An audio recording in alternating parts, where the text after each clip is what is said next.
Hi, my name is John Ross Aldridge. I'm the music director and one of the electric guitar players at Church of the Highlands. And we're in the process of going through doing a new recording right now in early summer 2016. And so we did some gear videos a few years ago and they're pretty out of date. So we started discussing the idea of going through and doing some updated videos so you guys could see kind of what we're using right now. So I'm going to take you through my pedal board, show you some guitars I'm using, and then show you the amps that we're using. So check it out. Hey, so I'm going to take you through the guitars that we've been using on this project and the guitars that I normally use on Sundays. So my main guitar for 5 or 6 years now has been a Gretsch Silver Falcon. So I'm pretty in love with this guitar, and I actually haven't played it much on Sundays in the past 6 months. And we came in to start working on this project, and I pretty much used it on every single song. And so this is a 2005 American Standard Tele, and I used it on a lot of parts.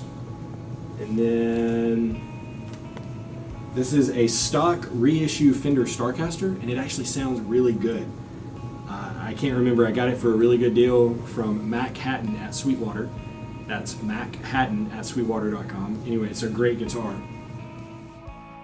All right, so I'm going to take you through my pedal board, and for the recording, I literally just plugged into my pedal board and recorded, and then this is what I'm using for a typical live, service or anything that I'm playing. I switched over to a Polytune Mini a couple years ago, and I've enjoyed it. I love the small footprint of this guy. I'm plugging into a volume pedal.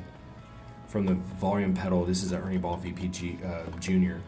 From this, I go into a Wana box. It's literally a Dunlop Crybaby that's been taken apart and dissected and put back together into a little box.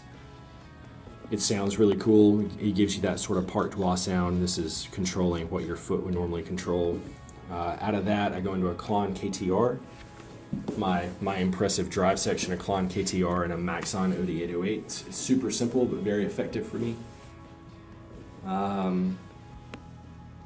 The Klon is pretty much an always-on thing for me, and I'll kind of vary where my drive is based on the amp I'm playing or guitar that I'm playing. And then the Maxon kind of gets turned on and off depending on, again, the amp that I'm playing.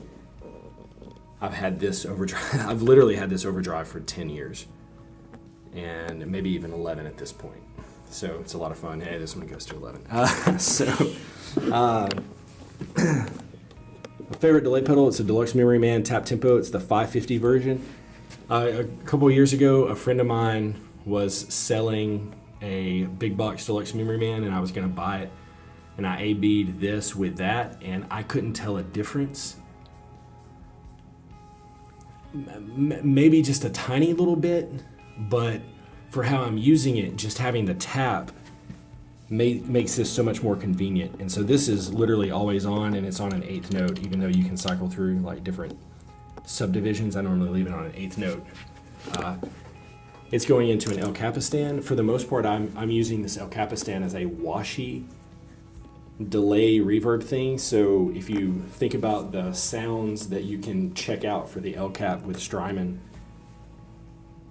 it would be the magnetic drum wash, if I'm not mistaken, with a little bit more spring reverb than what they add in, and maybe a couple other little tweaks, but that's typically where it stays. And then a Boss DD5.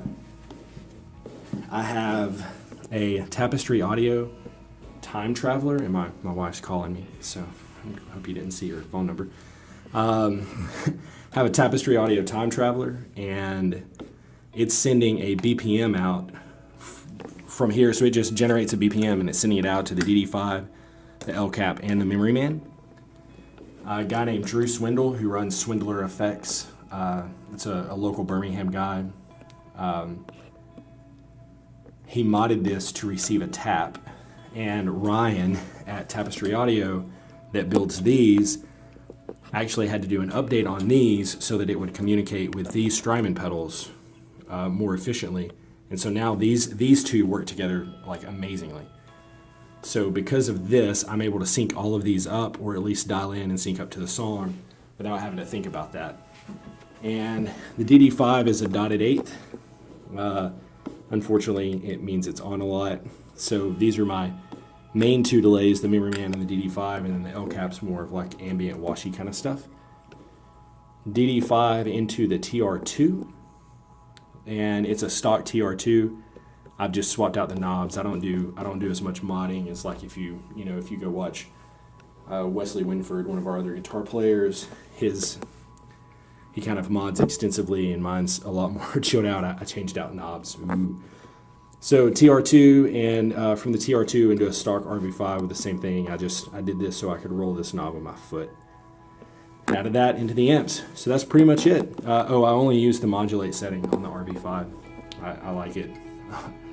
I like it a whole lot. So everything mono. Yeah, everything's mono. I don't take it. I don't take it to the stereo side. Every time I try to, for some reason, it just doesn't sound right with me.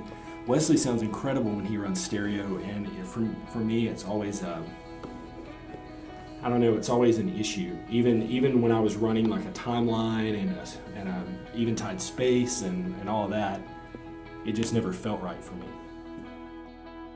Okay, so I'm going to show you the amps that we were using for this recording. It's really the amps we've been using on Sundays. This is my Vox AC30. It's got greenbacks. I've had this since the last videos we posted, and I've pretty much used it on every recording that I've been a part of at Church of the Highlands, and it's pretty much the amp that I use all the time. And ironically, one of our dream teamers here at Highlands that serves, well, he serves with the events team and a couple of different teams. Really nice guy named Del Stewart. This is a 1957 Pro amp that's been recovered. I think maybe it had been painted black at some point, probably in the 70s, and then he had to have a new grill built for it. But it's got the original speaker in it and all the original components inside, minus a couple of capacitors and everything. And we used this on half of the project that we're working on right now, at least. Maybe 7 of or 6 of the 13 songs or 12 songs, whatever's going to end up on there. And this was just a really fun amp. It was very clean and very chimey. And then this is a matchless DC30, just a stock, and it's a newer DC30. We've had a lot of fun with these amps since we got them. This amp stays in our main auditorium at our Grants Mill campus as the EG1 amp, and we have a matching amp for the EG2 position. And I normally run the 12AX7 side. I guess it's got an EF86 and a 12AX7. When I play this matchless, I run the 12AX7 side. I think Wesley actually uses the EF86. Wesley's holding the camera right now. Do you use the EF86 side? Okay, yeah, so he and I use opposite sides, and I think we prefer miking different speakers. I think he mics the Vintage 30 and prefers that sound, while I like the greenback that's in this, if I'm not mistaken. Can you nod if that's correct? Okay, that's great. So maybe he'll mention something about that when he records his, so that everybody can see that. I only use this on one song. 4 of the songs, when we started tracking 4 of the songs, this amp was broken, and I would have used it on those 4 songs, and I ended up using my Vox.